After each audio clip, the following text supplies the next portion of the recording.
Assalomu alaykum hammaga. Sizlar bilan Nazorat usta. Bugungi qisqagina roligim elektrika haqida bo'ladi.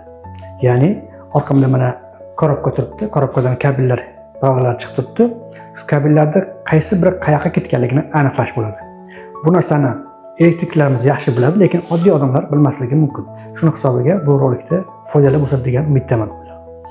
Endi avvalo elektrikada nimalar kerak? Qanday asbob uskunalar kerak?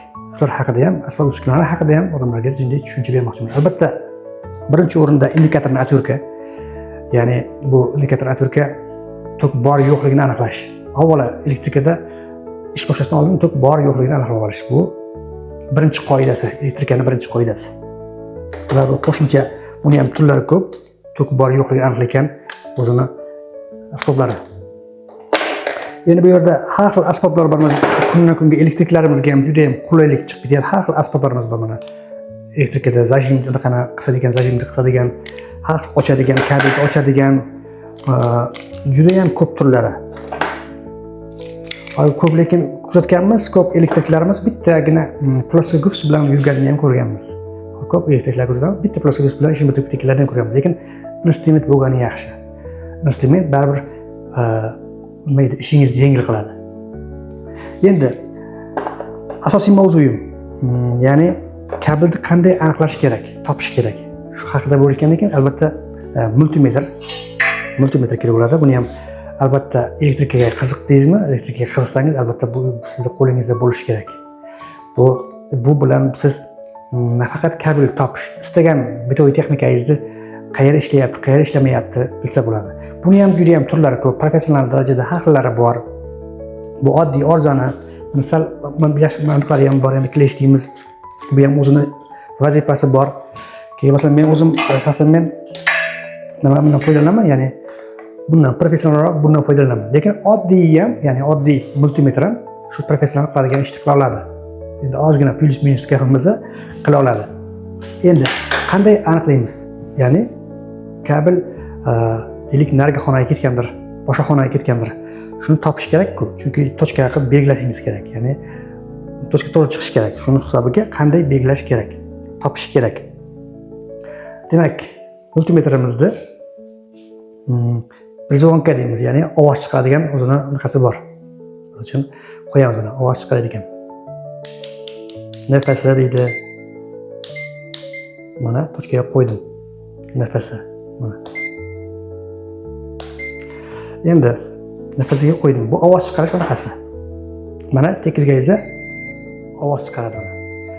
Bu nafaqat kabelimizni topishimiz, kabelimiz butun yo'qligi, aynan previzionka deymizda, shu ovoz chiqarish. Bu nafaqat o'sha anaqa juda ham ko'p narsalar qo'llasa bo'ladi-da. Deylik, bir narsangiz buzilgan bo'lsa, tem deysizmi, motor deysizmi, istagan o'sha bitoy texnikada bu previzionka juda ham kerak bo'ladi. Shu orqali ham juda masalan kerak bo'ladi. Juda ham cheksiz buni foydasi. Elektrikaga qiziqqan odam albatta buni olish kerak, buni turish kerak. Demak, jarayonni qanday qilib ko'rsataman? Mana qanday ko'rsataman? Hozir sizga ko'rsatib o'taman, qanday qilinishi kerak haqida. Mana sizlarga ozgina bo'lsa ham jarayonni ko'rsatib o'taman. Birinchi o'rinda albatta kabellarni ochib olamiz. Kabellar uchun ochib olamiz.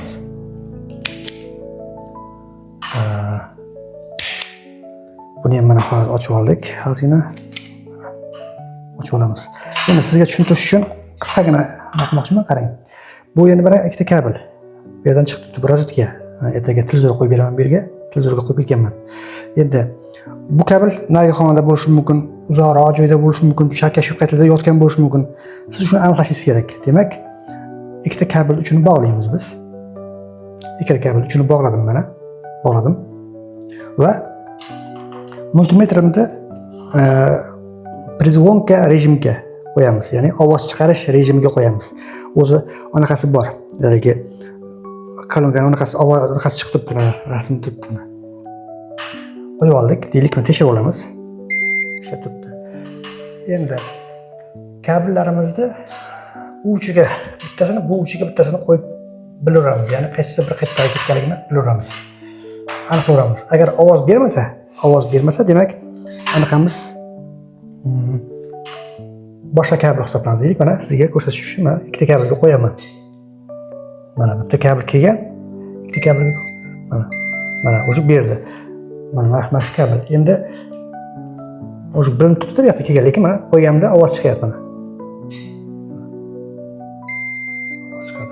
endi o pastdagini tekshirishim uchun mana pastdagini hali ulamaganman mana boshqa kabel mana ovoz chiqmadi ovozi yo'q mana tushuntiroq bo'lish uchun